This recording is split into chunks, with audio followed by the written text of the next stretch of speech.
বান পৰিস্থিতি অধিক জটিল হৈ পৰিছে আৰু কেইবাটাও ভগ্ন মথাউৰি আছে। এইটো এটা ইৰিগেশ্যনৰ কৃষি বান্ধ আছিলে, কিন্তু দায়িত্বটো মই লৈছো বুলি ক'ম, কাৰণ ৱাটাৰ ৰিচোৰ্চ, ইৰিগেশ্যন, PNRD, চইল কনজাৰ্ভেশ্যন বেলেগ বেলেগ বুলি মই নাভাবো। চৰকাৰ এখনেই, কিন্তু হয় ক'ৰবাত ব্ৰিজটো কেতিয়াবা হয়, কাৰণ মাটিৰে মথাউৰি, কিন্তু আমি ব্ৰিজসমূহ যাতে কম হয় তাৰ কাৰণে চেষ্টা কৰিছো। আগতে বছৰত 40টা ব্ৰিজ হয়, এতিয়া 15টা 17টা হোৱা হৈছে।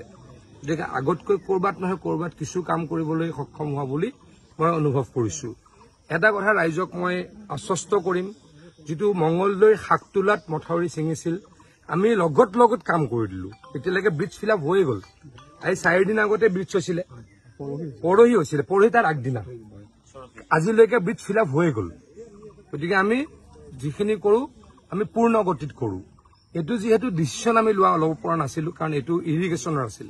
মই আহি ইয়াতে ডিচিশ্যন ললো, ইৰিগেশ্যনৰ হলেও এই ব্ৰিজটো ৱাটাৰ ৰিচোৰ্চে ফিল আপ কৰিব, কালিৰ পৰাই কৰিব।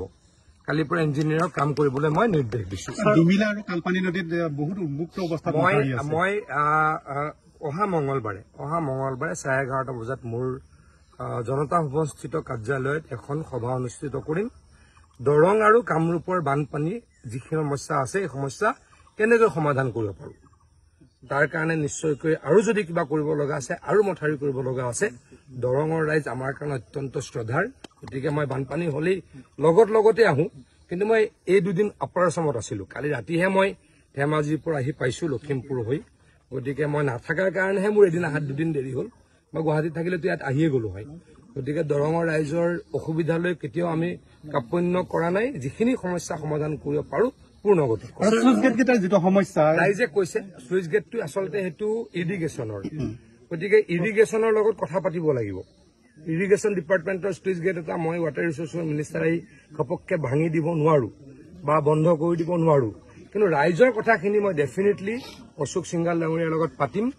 অহাকালি আমাৰ ইঞ্জিনিয়াৰ ৱাটাৰ ৰিচোৰ্চৰ কালি আলৈকে আহিব, এই ব্ৰিজটো ফ্লাপ কৰাৰ কাম আৰম্ভ কৰিব।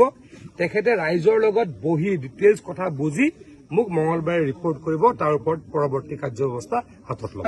জয়ন্তীপুৰত যিটো চুইচ গেট আছে তাতে কৰ্মচাৰীও নিয়োগ কৰা আছে। পাণ্ডাঘাটত যিটো ধুনীয়া প্ৰকল্প আছে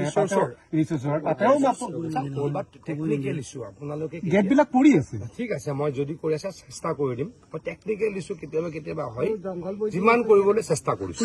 এটা গুৰুত্বপূৰ্ণ কথা জানিব বিচাৰিছো, মই কৈ গলো, আমিতো অসমত মুখ্যমন্ত্ৰী ডাঙৰীয়াই 150 কিলোমিটাৰ মথাউৰি অহা বছৰ বনাবলৈকে মোক নিৰ্দেশ দিলে। অসমত 300-350 কিলোমিটাৰ আৰু উন্মুক্ত মথাউৰি আছে, মানে মথাউৰি নথকা ষ্ট্ৰেচ আছে। 300 পৰা 350 হ'ব।